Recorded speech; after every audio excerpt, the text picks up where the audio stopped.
Class 5 English Literature. Children, I welcome you to the YouTube channel today. Today we are going to start with the poem Johnny Head in Air. This poem is included in your syllabus for PT1. Let me read the poem and please pay attention to it. Now Johnny was a curious little boy. Now this poem is written by Heinrich Hoffmann. As he trudged along to school, it was always Johnny's rule to be looking at the sky and the clouds that floated by. But what just before him lay in his way, Johnny never thought about, so that everyone cried out, "Look at little Johnny there, little Johnny head in air." Now, as Johnny was trudging, going slowly to school, it was his rule to be looking up into the sky and to the clouds that floated above. He did not look in front of him, what lay in front of him. He never thought. And when everyone cried out, Johnny was there. But this little Johnny, he was a curious little boy. His head was in the air, looking up. Running just in Johnny's way came a little dog one day. Johnny's eyes were still astray. Up on high in the sky, and he never heard them cry. Johnny's mind, the dog is nigh. Bum dum, down they fell with a thump, dog and Johnny in a lump. Now children, the meanings are given over here. You must learn the meanings thoroughly. Astray means away from the correct path, and lump is a large heap without any shape. Now what happened? Running just in Johnny's way, one day a little dog came in front of him, but his eyes were still astray. Astray means away from the path, or away from the front of him where he was supposed to look. He was his eyes were up in the air, in the sky. He never heard even the cry of the dog. Johnny's mind, the dog is nigh. The dog was near. Nigh means near. Bum, dump, he fell on the dog, and down both of them fell. They here refers to Johnny and the dog. With a thumping nouns. These are all noise. These are called onomatopoeia. Bum, dum, thump. These are actually sounds caused. Dog and Johnny in a lump they fell. Now once with head as high as ever, Johnny walked beside the river. So in the usual pattern, one day his head was high up in the air and he was walking beside the river. Johnny watched the shallow stream, which was cleverest at flying. Swallows. He heard the swallow birds trying, and they were flying. Turn the page, children.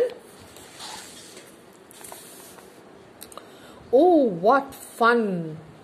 Johnny watched the bright round sun going in and coming out. And so there was clouds. The sun was going in and the clouds, it was coming out. Behind the clouds was the sun. This was all he thought about. He was looking up high in the sky, so he can see only the sound, but he did not watch or pay heed or notice to what lay in front of him. So he strode on, only thinking, to the river's very brink, to the edge of the river, where the bank was high and steep. not sloping, it was steep. The bank of the river was high and it was steep, and the water very deep. The water was also very deep, and the fishes in a row, in a collection, the row here is referred to the collective noun. Stared means looked to see him coming. So the poet has written that the fishes must be staring at Johnny. Staring means looking at John, that Johnny is coming towards the bank of the river. One step more, oh, sad to tell, headlong in poor Johnny fell. Headlong means head first. His head first dropped down into the river and he fell.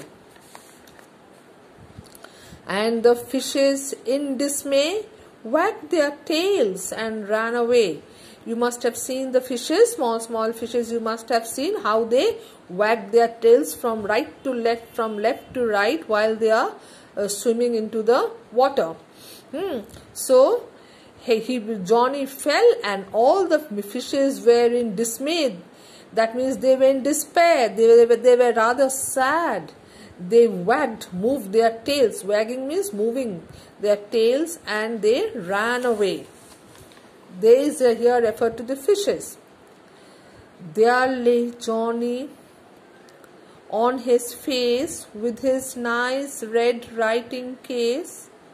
But as they were passing by, two strong men had heard him cry, and with sticks these two strong men hooked poor Johnny out again.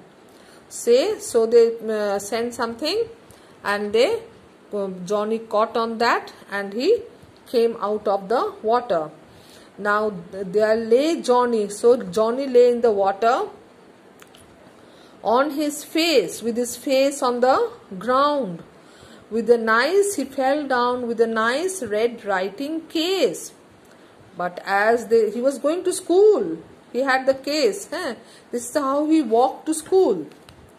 But as they were passing by, two strong men had heard him cry. He just made a noise while he fell down. Two strong men were passing by that way and they heard the cry of Johnny. They made their effort to save Johnny. With sticks, these two strong men, they caught poor Johnny and they brought him out of the water again. Oh, what should have seen? You should have seen him shiver. Shiver means shaking the body. When they pulled him from the river, he was in a sorry plight, difficult situation. Plight means difficult situation. Dripping wet, such a fright. Wet all over, everywhere. So he was wet. He came out of the water with the help of these two strong men. But one should see, the poet has written, one should see the condition of Johnny. He was shivering when he was pulled out from the water.